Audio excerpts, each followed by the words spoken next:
We're live. Hi, guys. Hey. Go ahead. You do it. Hi. Good morning. Nope. Well, it's 12:08 Eastern time. It was daylight savings time. Yeah, so it's really only 11:08. Yeah. You can't look down here. You gotta look up there. Oh, That's man. the camera. Yeah. Okay. There's nothing down here except us. Oh. We're together on the show. We're in Brighton right now, doing the show together, trying to work it through one microphone. We haven't done the show in a minute, but we're still doing the show. So we still got challenges in our lives. Turns out we got problems. No. I have some problems. I have problems too. No. Do you have problems? They're not problems. They're just challenges. We'll be fine. Everything's fine. Okay, so that's it. Thanks for the show, guys. Okay. See you next time. This has been fun. I think we learned a lot today, didn't we? Yeah, I don't even think we said welcome to the first day pod. Oh, this is the First Day Podcast. I'm Michael. This is Leanne. Hello. My lovely wife. Yeah, we got our tattoos. Yay! So, it's Sunday and it is leap year, but that's over because daylight savings time is now in effect. So in the last 7 days, we've had to deal with leap year day and daylight savings time. I don't know how we're doing it. But we're getting through it, guys. That's right. We were in bed like 10 minutes ago, just talking about doctors' rights and things like that. So, Canada and America have different rules. Yes. It's challenging. And, Leanne's, she's feeling good, but, she always feels she can feel a little bit better. And I know I could feel a lot better if I took some time to make the right choices for myself, but that's not something I've always done, I don't know why. You don't? I don't. Well, we'll look into it. Okay. Good show. That's actually a good question, is when you're looking at like your health and what you're doing, are you looking for like just to feel better? Are you looking to like just hit like where everybody else is? Like when you're on your Fitbit app, if you're on a Fitbit app, do you look at the benchmark of where other people your age and your sex are? Or do you want to optimize your health? I've been thinking about that a lot recently. I never look at where people my age are ever. No? No, I don't do that. I don't know why. It doesn't. Well, it's good. You shouldn't, because it's ridiculous. Well, it's just not something. I just think about, okay, how am I? I know if I'm healthy or not. I don't need to look at other data points of people my age. Like, oh, you know what? I'm not there. I just know if I'm doing well or not. It's not complicated. I think most of us know that. It's not a secret. Oh, boy, I feel like really just don't understand if I'm in shape or not. Or I don't know if I'm taking care of myself. Come on, that's doohickey. Well, it was something that I was doing when I was really researching about, or not researching, but like experimenting with my sleep. And I was looking at it, and there's on Fitbit, it has like where your sleep is, and then where your 30-day average is, and then where your benchmark is with other, like for me, other women that are in the age of 40 to 45, like, or 40 to 50 or whatever the benchmark is. And it was like, oh yeah, you're average. But then I was like, do you really want to be average if we're all struggling with our sleep? Like, none of our sleep is good, but on average, we're all the same. Like, that's not good. Oh. So that benchmark isn't really ideal. Oh. Guys, we talk a lot about our health, and we don't always do enough to take care of it. Why is that? I think because for us, I think it's because we take, well, I don't know. For me, it's because I take for granted that I'm still functioning well. Like it hasn't affected any of my real functioning. And then now that I'm looking at like my energy levels, when I'm looking at like how it's showing up in other areas, then now I'm like really wanting to do stuff. And I'm starting. This past year, I have done a lot of like micro changes that didn't feel like they were like big changes, but have helped a lot. My sleep's a lot better. Okay. Wouldn't you agree? I think it's wonderful, yeah. Yeah. If she sleeps plenty, trust me, she's a good sleeper. Yeah, I was. You're the best sleeper. No, don't forget about the First Day Book Club, by the way. The First Day Pod Book Club. You could be reading this book right now. How to Be the Love You Seek. Leanne says it's been groundbreaking. It is. It's the undertitle. The undertitle is Break Cycles, Find Peace, and Heal Your Relationships. But really, a lot of the work is looking at like our past, how we were like the messages that we got in our subconscious when we were growing up. So through parents or teachers or siblings, even if you had older siblings, just all of those kind of stories that were coming in. And that's what we called this show, this episode. We were talking about what are your ego stories, because it really gets you thinking about that. And then I was curious, like how... Always curious. I am curious. I'm curious how other people look at, do you need to go and dive into your childhood to like really figure out your adulthood? Like to figure out what's going on right now, do you need to? Yeah, well, so that's, yes. Hubby, the therapist, knows it to be true. But me, the like life hacker that I would just want to like, how can I just blow through this? And like, I don't need to like look back at my childhood and like, I don't want to blame my parents. I don't want to blame the school system. I don't want to blame. I just want to like look forward and figure out where I want to be and how to get there. And the more that I'm doing that, I'm realizing that I need to look back and not to blame, but just to look back and be like, oh, that's why I have this like feeling of like needing to please people, or, oh, that's why I feel guilty when I'm like, people are taking care of my needs. Oh, that's why I'm feeling. And that is empowering. Like we talk about like empowerment and like women's empowerment and all this kind of stuff, which is all important. But I'm going to tell you, you empowering yourself with the knowledge of like how you formed your subconscious and how you formed your thoughts and your beliefs. Oh, it's so good work. It's so good. And I also want to say, guys, like I have been doing this quote unquote work for over 20 years. Like I've got books that are dated from like 25 years ago. I was literally like a teenager and wanting this. I took stacks and stacks of books. I do. And I love all of it. And so I thought that I was doing the work. When people say, do the inner work, I thought I was. And I realized this past year, I was not. I was doing... Why? Because I was doing the surface work. Surface work. So I was doing work where it would get to the point where it was like, it would start hurting or it would start feeling like I got into something, and I didn't run from, well, I did run from it, but I didn't think I was running from it.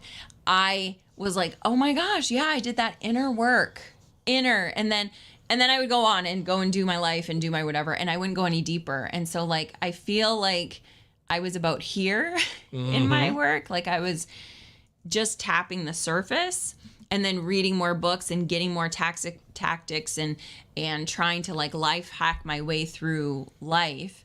And now I'm like, oh my gosh, there's so many layers. Like I'm going to be able to get so deep so quick, because, and probably all the things that I've learned have helped and will help, but there's nothing like just like tapping into yourself, I think. Well, I mean, I don't know if this book is the soothsayer and answer to all the problems. It is. That's it. It's it. It's all in all the Just answers. read this book, folks, and your lives will be changed forever. Forever. Now, look, this is a book that has some good ideas, and anytime you could do some introspection, take a look at yourself and why you do the things you do. You know, some people say, plow forward, plow ahead. Some people love to just work in their careers and their jobs and just haul ass, and they don't want to look back for a second. It's like, why would I want to look back for a second? There could be problems back there. No, okay, I'm going to say something. A lot of people don't say that. They don't say, oh, why am I going to look back there? Because there could be problems back there. We're just like, no, I can move forward, and that's where I want to go. So there's that saying about, like, there's a reason why the windshield is so much bigger than the rear view mirror. So it's like our culture is teaching us to keep looking forward, because it's easier to keep us like small if we just keep looking forward at what's in front of us. Whoa, message. Nice job. That's my wife. That's impressive. What? Come on. What it is. It's not. You think I'm making it up? He's a dramatic man sometimes. You're being dramatic. You're the one saying, what? Okay, anyway. So it's true. So I don't think that people are like, I'm going to plow forward actually, I don't think consciously people are thinking I'm going to plow forward because I don't want to touch the problems in the back. Oh. But subconsciously, you're probably right. That's probably what our ego's telling us. How do you feel about your new hair, by the way? I like it. What do you guys think? I don't like it. We got a live chat here if you guys want to jump in. Comment on Leanne's hair. Is it good enough? Will it be acceptable? Will society allow her to be who she really is on a very special first date? No, look, I mean, I haven't read this book, so I can't vouch for it, but I do trust the work she's done. And this book club's been together for, book clubs can be lame, and some people could think of like a bunch of white suburban women drinking wine, really just looking for an excuse to talk about their problems and be passive aggressive and complain about things. This book club's very real. It's all online, and it started during COVID when we first started doing this show, and she still has the same crew of people. They got diehard regulars. And how many books have you guys done over the entire course of this book club? We counted, I think, between 25 and 30, I think. Potentially more, but I think 25 to 30 is where we're at. Yeah. So if you guys want to join the book club, firstdatepod@gmail.com. Email us, contact us, right? You don't want more people to join the book club? If you're serious about Well, that's why they show they're serious by emailing. Yeah, okay. Because a lot of people would just like, if I had the link, I'll click on it. Yeah. And then they will never show up. Right. Because I don't want to sound snooty about it, but... You are so snooty! Well, we're getting to a point that it is, so we always do an hour. Start on time, end on time, that's it. But now we're getting that everybody is so, like... We're almost running out of time with the people that we do have because the conversations, we've gotten to a point now that it is such a tight group that we're now talking about the book, but then also being able to like relate back to like where it's just so cool that people are able to say like, hey, so-and-so, I've seen you grow. Do you remember back in the book when this happened? Well, so like we can have like deeper conversations, which is really, really cool. And so if you're really searching for something like this and you really want to do the work, then I'm open to having a conversation with you. But if you're just looking for something like, I'm just, I want to read more. Don't waste our time. Got it? Oh my gosh, that's really not how I wanted that to sound. Oh, that's not it? No. Okay. Well, if you could do us a solid and just email the show. firstdatepod@gmail.com. The book club is focused. They don't play around. It's not a joke fest. They actually are interested in like going through the processes of these books, learning about themselves, learning from others in the group, of course. That's a big part. Having disagreements. Mm-hmm. Some people hate certain books, right? Yeah. That's happened. Yeah. Kelly gets a bad rap, I love Kelly, but, She did, but yes. Now, she did pick this book, right? She picked this book, and now... This has been a big hit. This has been the biggest hit yet. How to Be the Love You Seek. Now, I don't know what a holistic psychologist is. I guess I could assume what it is, because that's what this Dr. Nicole LePera calls herself. Dr. Nicole LePera is the author of the internationally best-selling books, How to Do the Work and How to Meet Yourself. I would love to meet myself. Wouldn't that be cool? Yeah, that's the whole point of all of this. Wouldn't you guys like to meet yourselves? Like, who's the real you? Does it matter? I was actually thinking about this yesterday when we were driving when I picked her up.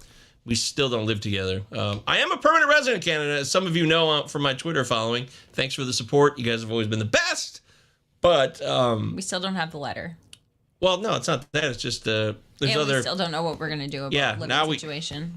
There's other issues now, the expenses of living in Windsor and Ontario. Rent prices, not cheap, so we got a lot of stuff to figure out here, and that's going to be part of the experience, which we will figure out. We'll make the best decision, and we're really trying to get our finances in order, and we've actually sat down recently, and last weekend, we went through all of our bills and what's due, and we're getting it organized. We're having a budget, and we're trying to be strict about it because we're being proactive, and I wonder how many couples out there right now are like, yeah, we kind of did that. Or we don't. I mean, if you've been together maybe for 20 years, you probably have. If you haven't, though, that's not a guarantee. There's a lot of people that have not. There's a lot of people. That's why when something happens and there's a financial issue, that's when a lot of the divorces happen because they're all of a sudden it's this shock because one person took care of all the finances and the other person was just like whatever the word is. Then you didn't tell that story about. This is a true story, by the way, folks. I'm not kidding. Go ahead. It's about me, so we can make fun of me. It was hysterical. And now it might have been one of those you had to be there. But in the middle of the night last week, I don't remember what it was, but in the middle of the night, I went to the bathroom, and it was, what time did we figure out it was? Like 6 o'clock, maybe 5 o'clock in the I morning. thought it was like 6:30, close to 6:30, 7. something That's like my that. opinion. But Yes. I was sleeping, so. Yeah, so he was sleeping because he had gone to bed later, and so this was in the middle of the night for him. But I had like woke up, and that's my usual wake up time, so I went to the bathroom, and then I was like, I'm gonna go back to bed because I went to bed later. So, but there was like something on the floor that I wasn't exactly sure how to get around, so I was just like standing at the edge of the bed, and Mike opened up his eyes just softly and saw me peering over, which looked like it was just staring at him, but he didn't know it was me yet, probably, because then he goes, ah! Like a scared. I don't know if it. That's not an exaggeration. I was like, "Ah!"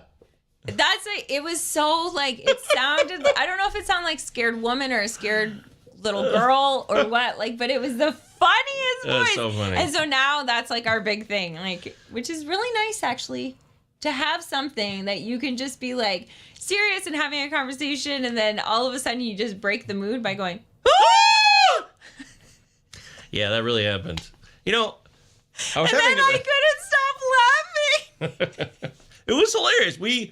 I laughed a ton about it with her. I laughed so much about it. You ever laugh something to death that you just can't laugh anymore? I guess that happens to me. I don't know why. Like, I want to laugh about it still because I've had some hearty laughs about it, even in the last few days. But yeah, it was really funny. And I think what happened was, oh!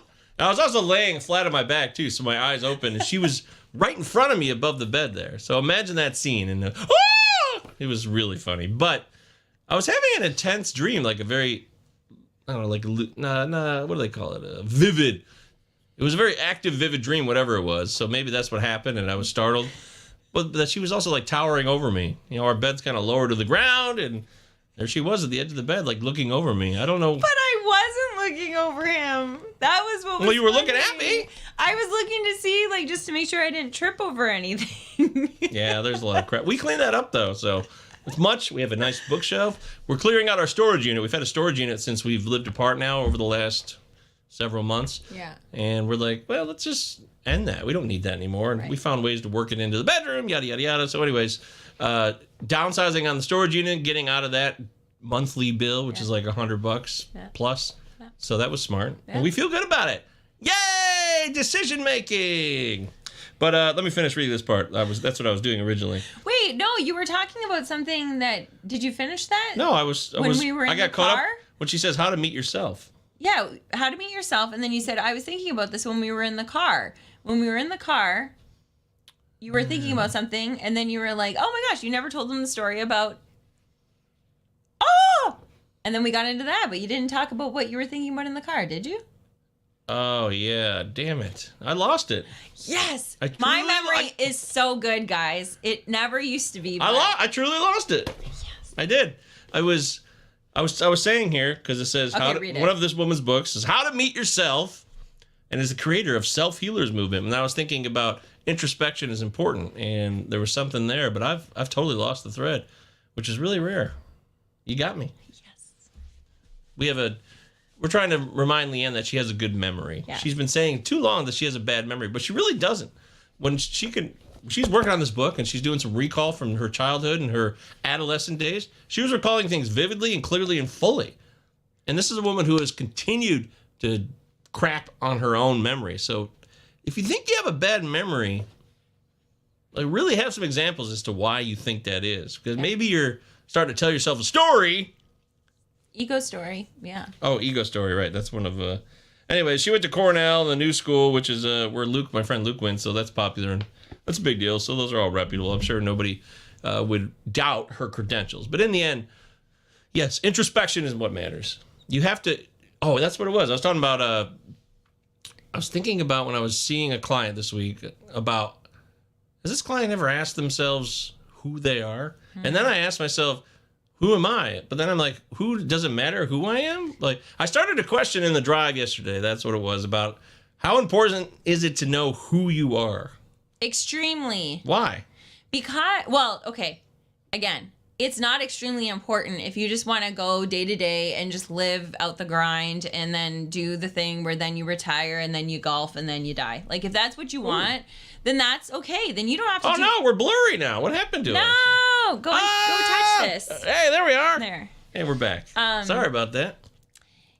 So I actually said this on the Friendly Show last week. I was like, so I need to do more work. And then I was like, actually, I don't need to do any more work. Like I could just decide right now that like life is good and I'm happy with who I am and what I have found. And that's it. Yeah. So we have no moral obligation to do any more work. So to find who we are, I don't think we have any, you don't have to. And there's also no judgment on it. You want to just live a carefree, like, I am who I am and that's it. And just move on. That's okay. But I think if we want to find true peace and not being like in the rat race and not being in trying to like keep up with something else. I don't like rats. I know, that's why I thought it would be a good scary thing for you. Don't stay in the rat race. Stay focused. You're going to lose your thread. No, I'm not. I'm not Mike. I have a very good memory. Yay! So, if you don't want to be in there and you want to find peace and then find, and I'm starting to hate this word because everybody uses it, but it's just true.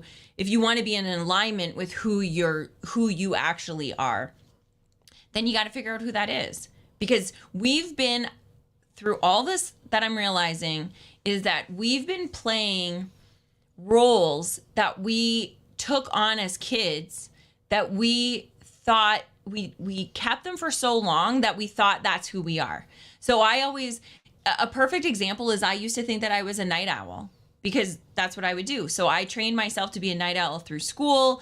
And my mom was a night owl. My mom, we would go to bed. She would stay up all night, like working and cleaning and doing all the things. And that was a message that I got when I was a kid. So then I took it on. When I was in school, it was, where do you find the extra hours to study? During the night. When I was in work, where do you find the extra hours? At night. So that was my thing. So I was like, I'm a night owl. I'm not a morning person. Turns out, I love being a morning person and I love going to bed at 10 o'clock. And that is a totally different thing than what I've been told or I told myself. So I think it's important to figure out like what you need, because now I have peace around my sleep and waking up and being a morning person. Well, what you need is different than who are you. No, I think it all taps into it. Well, it's a technicality. It could be semantics, but It is semantics. It's semantics! Yes. Our relationship is based a lot on semantics. No. Yes. No, we're very fun and easygoing. We're not. Yes, we are. What? We never laugh. We never have a good time. Oh, look. Okay, anyway, get back to Who am I? Who am I? I think it's important. A lot of people don't. I don't know who I am. Who am I? I'm a guy who I guess loves you. Here's the thing. Here's the thing, I guess what's more important than who are you is who do you want to be? That I guess is a better question. Who do you want to be? If money wasn't in, if you didn't have a certain situation, if you weren't in a certain experience, if you weren't living in a certain country, if you weren't whatever, if there was nothing, you just like somehow we weren't born into this world, we were just dropped in somewhere. What would you want that person to look like and be doing and all of that? I think that's probably a better question than who are you? Because yeah, you can get into like a rabbit hole of sitting in that and like, I can't figure it out. Kind of like finding your purpose. Oh my God, I got to go find myself and find my purpose. No, you actually don't. What do you want? I'm going to go find me. Yeah, so. I'm out there somewhere. I know I'm out there somewhere. You just got to find me. Yes. So I guess that's a better question. I don't know. That is a better question. Which one's a better question? I don't know why it's bothering me. Maybe because you have to find out who you are? You don't want to do the work? No, I love doing the work. I don't want to say do the work though. You don't want to do the inner work? You can't say do the work. That's so played out. You don't want to do the work to find your alignment? I'm doing the work. I mean, it sounds like something you hear a celebrity say or something, and then like screwed up. So I don't like that. I found the supplement. It's not work. It's experience. You found a supplement? I found a supplement. Could I get the workbook for how to find out who I am? Yes, actually, she has. Oh, it's right here. Oh, great. Cool. Well, look. Okay, fine. We won't do the work. Yeah, it's what? It's having the experience. No, it's just about going on. It's awareness. Yes. It's a multi-year experience. Yes. It's a journey. Going on the journey of self-discovery. Now, it doesn't mean having your head up your ass and being a super egotistical inner obsessed person. That's not the point either. It's just about, knowing what traits you have. What are the skills that you really have that you can use to help others, to help yourself, that you can share with others and connect. We started listening to this Super Communicators. Anybody heard of this book? It's called Super Communicators, and it's a book about how to communicate very well. It's written by the guy that wrote The Power of Habit. I think that's what it's called. Charles Duhigg. Yeah, that's right. So Super Communicators, we got to a certain Which I just want to point out, did you see how my memory worked there too, guys? You nailed it. You love it. You gave me a copy of the book yesterday. So the previous one, Power of Habit. But with Super Communicators, this guy follows around a couple of people in different professions and looks at how they communicate, because they're known as good communicators, great communicators. What are the traits of that? And then he looks at scientific data points as well of how we neurally connect. He called it like neural connectivity or something like that. When you have a conversation with someone that's so good that you're so in tune with that person, we've all had that experience, right? So there's some science behind it that we're trying to understand and discover. Physiological things that are happening to us while we're having a discussion. And usually it's not about, well, I guess I can't know this yet because we haven't finished the book. But I would assume it's not about like, I had a bad night last night. I couldn't sleep. That's not enough because you were bored. Wait, are you saying that you can't connect on that? Yeah, that's a bad example. Well, I was gonna, you know what I did there? I was gonna say like last night I had diarrhea. Is what I was gonna say. And then you try to clean it up for the show, or for me? It was for me. Thank you. Yeah, it was really just for you, but I mean, people have diarrhea. It happens. But it actually is a really good example, because what it is if. So let's say we were having that conversation, whether you were in like whatever kind of situation, and you're having that conversation, he says that to me, and then I have all of these stories around it. Like, well, I'm not going to tell him that I've ever had that. That's embarrassing. Oh my gosh, like I can't believe we're having this conversation. And now you're out of the conversation. You're not connected to what he said. You're having your own kind of thing.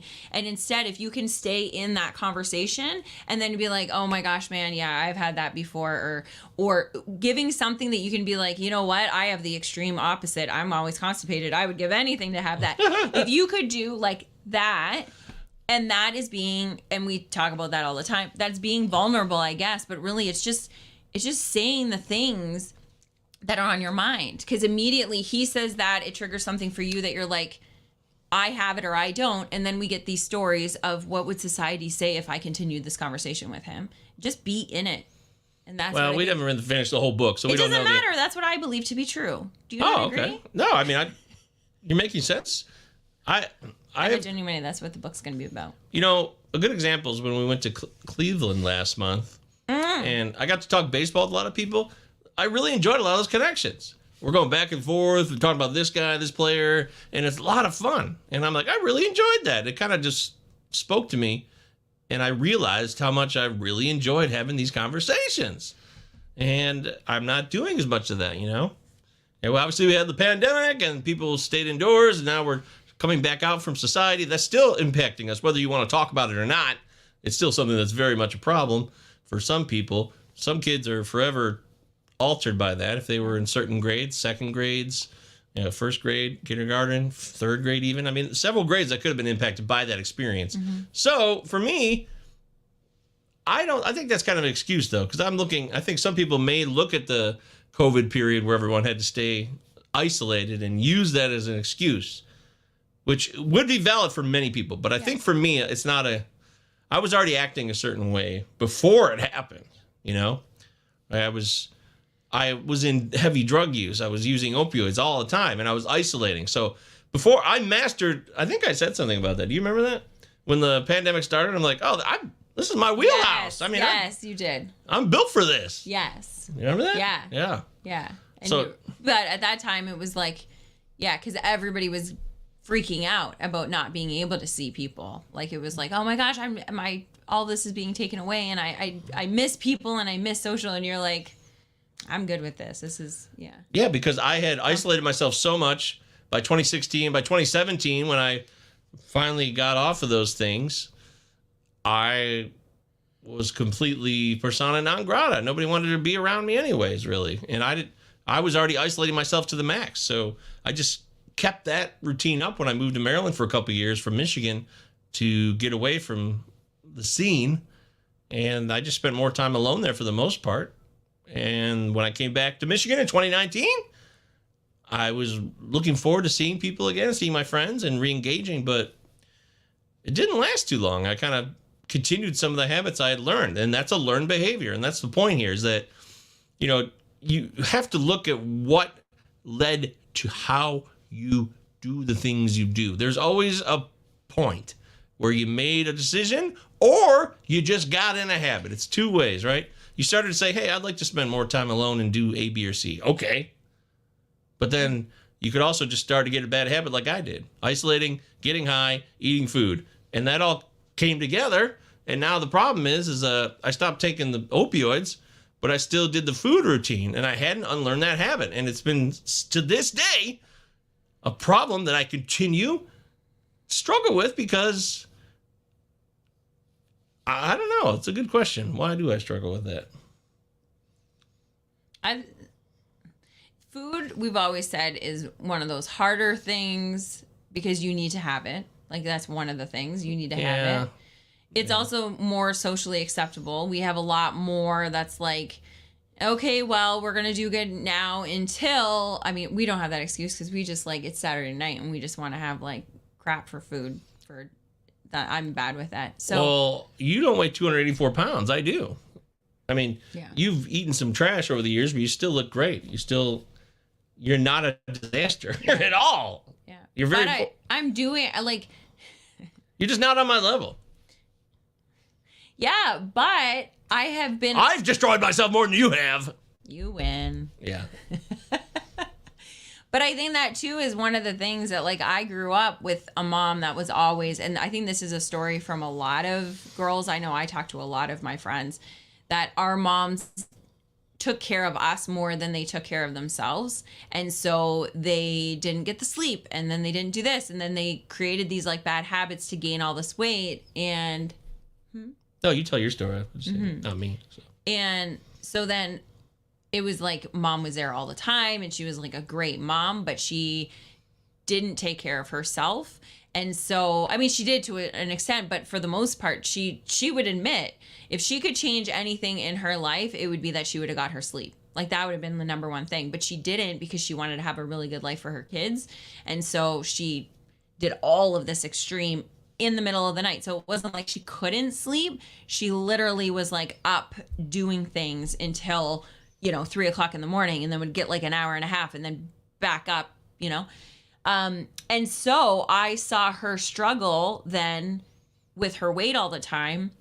And I never wanted to get to that point. I was always afraid of getting to that point. So, but I had bad habits. So I would eat and binge, and like, I can take down an entire pie. Like, my parents were, so I'm living with my parents right now, and they were teasing because I had left last week, and they had bought, I can't remember what they bought. They bought something, and normally it would be gone in a day.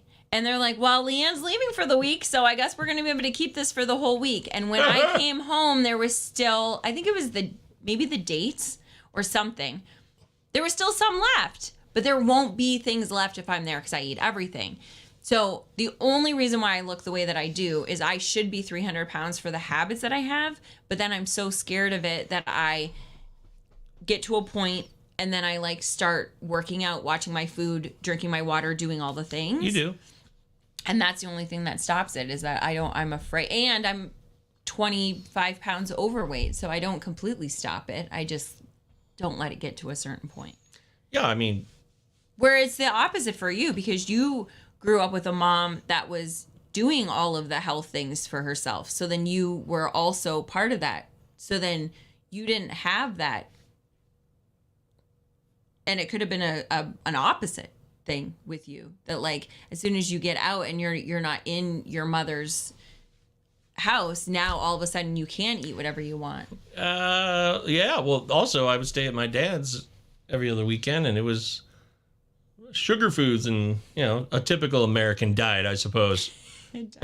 Just ice creams and pies and roast beef for dinner, mashed potatoes, all that stuff. Yeah. Meanwhile, at my mom's, my mom was healthy, but she would bring home, Fridays. We loved Fridays because Mom would bring home on Fridays when I was like 14, 15, 16.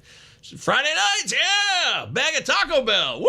It was just like a big bag of. Michelle brought home Taco Bell? Oh, of course. She knows we're kids. Maybe she's like, yeah, they're kids, you know. That's awesome. I don't know what she thinks. I should ask her about that. We should talk to her about that. No, it would be Taco Bell. Sometimes it would be Arby's, beef and cheddars. That blows my mind. Or they would go out on Friday and leave money, and we'd order pizza. You know, we get a couple of pizzas and a 6-pack of soda. Me and my 2 brothers. So it was all 3 of us. So and that's what we did Friday nights. That blows my mind. It also yesterday you said that you guys also had, what was it? The rice-a-roni hamburger helper? Yeah, we that surprises me too. Well, when Mom's got to work, she's a single mother raising 3 kids, you know. So hamburger helper, tuner helper. That's surprising. Mac and cheese all the time. The running joke, if you ask some of my friends who know me from high school, it was always mac and cheese, or that was it. Peanut butter. Also, my mom had seaweed like in 1990. She had seaweed in the drawer in the fridge. If you opened up like the butter door, yeah, we had seaweed. We're early seaweed adopters. Yeah, so. That doesn't surprise me. No, it doesn't. And Mom took us to the health food store, but it just didn't stick because we would go to our dad's and eat a bunch of trash, and then we'd probably come back and bitch about it. Like, this is lame, Mom. Dads, we get the good stuff. And then this is a fact. Divorced people know this, or divorced people from divorced parents know this, that if one parent is egging on the kids to do one thing, and then you come back to the other house and they're not having as much fun with that parent, the parent will feel pressure to say, oh, well, I got to keep up now. I got to please these kids. You actually become less of a parent as more of a pleaser because you're in a race, in a competition to be the number one parent. Wow, yeah. It's pretty awful, actually. So, in the end, I know what I do and I'm responsible for it. And changing a learned behavior, which was what I learned. We're talking, it's one thing if you learn something over a couple weeks. If you learned it and did it repetitively for years upon years, that's massively ingrained in your psyche and your neurons and firing for all of the routines that you've taught it to be firing for. You know what I mean? There's also a part of so with food, I would imagine any of it, that's what the whole dopamine hit is, that you have that, you're never going to be able to reach it again, right? So that first sugar high, you'll never be able to reach that again, but you're always going to be going after it. And then now you have such a high baseline of dopamine that you can never actually feel completely satisfied with it. So it's like you're always going and getting more because you're not, right? So that makes it even more difficult. Well, a new day is a new opportunity. Yeah. Just like it was to get high every day. It was a new day. Time to get high. Got to do it again. Yeah. Every day. Yeah. So.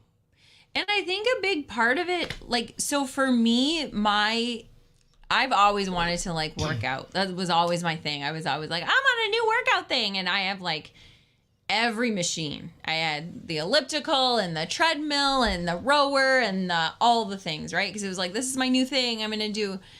And I always did it to lose the weight. That was my mindset, is I'm big, I need to get better. I'm big, I need to get...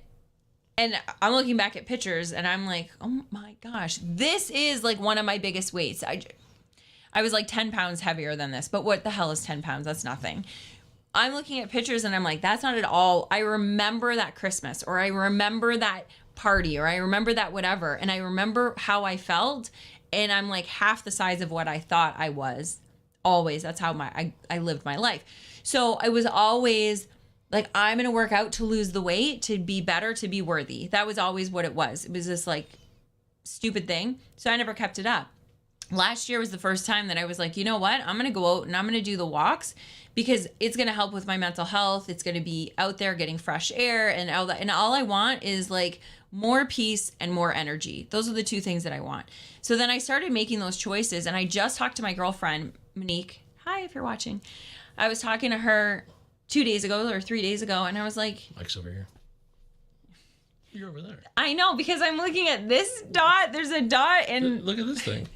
You don't have to lean in. Just don't talk over here. Because I literally have been looking at this dot in the camera, and now there's the same dot here. I don't know why I looked over here. There. This is so uncomfortable. So anyway,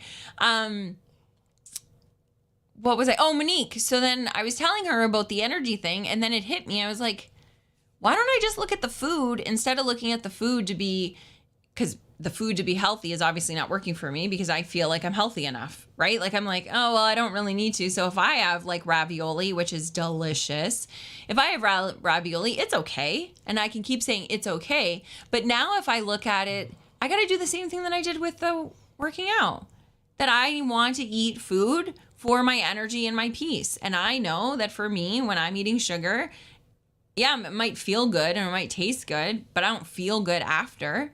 And I don't get the energy that I need after. And I don't get that with all of this shit that I'm eating. So I had that conversation with her 2 days ago, and it was like, I'm going to shift that. And then I started it. And then yesterday I fell back in. So now I'm in the messy middle of it, I guess, or the messy start of it. That's okay. Well, in the end here, you guys are hearing us complain. We're not. We're trying to come up with a strategy of how to, like, do this. Well, I'm just saying solutions, yeah. So solutions for what I need to do is in 2020, when the pandemic started, I actually got in much better shape. I was taking care of myself and I got in routine, which I taught myself. I would make chicken or steak every day for dinner, and I had popcorn for dessert, and that was it. Even though I ate popcorn like in bed when I was going to sleep while I was watching videos, and I still lost 25 pounds doing that routine. I also was working out 5 days a week. And I had a good routine going there, which I was already developing. Prior to the pandemic, I started going to this place, and I was working out. I wasn't losing weight. Remember, you puked there, remember? Oh, my gosh. Yeah, I did. Well, maybe she didn't actually puke, but she close to it. So. Yes, that was really hard because it was a really hard workout in the morning, and I was used to eating in the morning, and I hadn't ate that morning. Yeah, it's one of those circuit places local to Ann Arbor here in Michigan. And I was pushing myself. Yeah, it was. You're talking 2 different workouts for 6 minutes each, 4 different stations, then finally an ab workout over 5-6 minutes. It's a good work. It was a great workout. And I was in that routine, but I was still eating the same way, so I was not making progress. And once I changed the diet by changing it, how did I do that? Well, I knew that if I ate protein for dinner, I made chicken legs, chicken thighs, chicken galore all over the place, no crap on it, just chicken. I put spices on it, but we're talking like just barbecued up or maybe made in the oven or fried on occasion, but not with breading and stuff, just fried in a pan. Or steaks, and then making steaks, right? So that's just all protein. And it changed. I was taking down like 6, Nestle's drumsticks a night, before bed before that, going to Burger King after dinner. And so that was a major change. And by continuing to do that, that's it. So I know the answer. The other secret here was I was in therapy. Actually, I was a test subject in a volunteer therapy thing for like 8 weeks that was predetermined. It was only going to be 8 weeks and it was going to end. And that was helpful. And then at the same time, I was talking to my therapist. So I really had outlets and I was utilizing and getting feedback from them and applying it to my life. And I found every time I got off, these were actually phone calls, a lot of them. I wasn't actually going in person around COVID. I guess I definitely wasn't because COVID started up. One of them was on the phone before COVID. It was always a phone call thing. And then the other one, I used to go in person, and then it became on the phone/video. And I always felt after I got off those calls, all right, yeah, cool. I feel good. I never felt bad or worse off. I felt like I was doing something productive and useful. And actually, I had that feeling last Monday when I went to work. I called my friend Eric. We talk on the phone sometimes, and he's never watching this ever. He likes us, but he just doesn't watch. If you're out there right now, hi, Eric and Rhonda. Hi, guys. I miss you. So I talked to Eric on the phone on the way to work. It was about a 40-minute conversation. And then when I got into work, I felt like I was locked in. I felt different. I noticed because I had 2 clients, so I went into those sessions, but I felt like I had done like a prep chat with him without even meaning to do so, Awesome. So then I went in with those 2 clients. I felt like more focused, or like I was more aware, or I had things that I felt. Maybe it's just how I felt. It could have been the same old Govier that they're used to when they sit down with me for a session. I don't know, but I felt different. I did. That was because I talked to someone we're talking about real life too. We're not just talking about like, what movies and sports. Yeah, like, how the Pistons kicking ass. I mean, the Pistons never kick ass right now, but you know what I'm saying. You get my point here. So something to think about. Very interesting stuff here as we're going to have to wrap up the show. So what do we leave it with? What do you want to leave it with? What are we going to do? Well, you can thank the people for watching. Yeah, there's a lot of people watching. Thank you guys so much for being here. Oh, she's getting all verklempt. Oh. Thank you so much for being here. We love doing this show. I know it doesn't show it with our attendance, but we do love doing this show with you guys. Yeah, this is great. We get to sit next to each other and talk about things. That's why this show is not ended. It certainly has been long stretches of silence. I admit that freely. But it's never too late. Get back on track. It may sound cheesy, but it doesn't have to be words. It just can be actions that show what you're really wanting to achieve and do. And I'd love for you guys, like, truly, I would love for you guys to email us or message us on, whatever social media. And let us know what you guys are going through and what you guys want to talk about and what you guys want. Because I think that, too, is that when we know that, like, there's something that somebody's wanting to talk about, or we have somebody that like wants to be interviewed and share their story, that gets us more excited. We're not really into wanting just to like talk about, I know there's a lot of influencers out there that are like, oh my gosh, let me tell you all about me. And like, I'm me. And neither one of us are like that. We really love being like, and I hate the word of service, but we just love being. Why do you hate that word? Because I don't know. I think because a lot of people, I think the reason why I don't like some of these words is because everybody's using them. Who's using them? Well, maybe it's just my circle, but everybody. Who cares? I don't know. I love being of service to others if I can. Yeah, I don't know. It's a good feeling. It and really somebody is, benefits. and I love it. Yes, I absolutely do love it. Yeah, I'll tell you what, we're going to be of service to others here if we can. We'd love to be of service to you, and if you could be of service to us by sharing with us, we always learn more because you guys, every one of you watching or listening to this later on, there is a story. We know it. You got a story. You've got an experience you could share that could help others. And I've always said that since day one. Somebody hears a story, gains from it, learns something about themselves in any meaningful way. Just one person. I don't care who's trying to make that sound cheesy or lame or trite. I don't care who's saying that because I've literally witnessed it myself. I've lived it and experienced it on the other side. I know both sides. Being grateful that I got to have that experience as someone who needed it, down on their luck, desperate, hopeless, and someone who's provided it and heard back. And it's just great both ways. So we don't care which side of it we're on, right? Yes. Isn't that what you're saying? Absolutely, that's what I'm saying. And that's why, yes. And it's this book club that we've created was created through this podcast. And it was just a way of seeing each other again for another time throughout the week. And the friendships that were made were incredible. And I think those same friendships could be made through the podcast.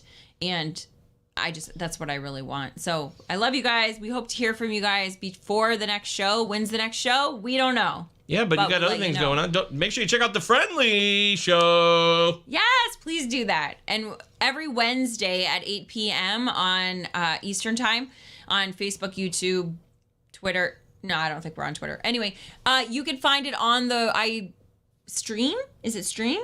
Sync? Something? Into the First Day Pod. So you'll see the Friendly Show. Yeah, you just watch on the First Day Pod channel. Yes. On YouTube. Yes. Or maybe on the Twitter, too, because most of these people are here because of Twitter, actually. Oh, awesome. Yeah. So you shouldn't disrespect it. Well, it's the X. Oh, God. We're out of here. That's it. Check out the Friendly Show, though. She's got good stuff. She cares. So when the First Day Pod is not active, the Friendly Show is always at your service. Yes. Okay? Love you guys. Big hugs. Bye. So long.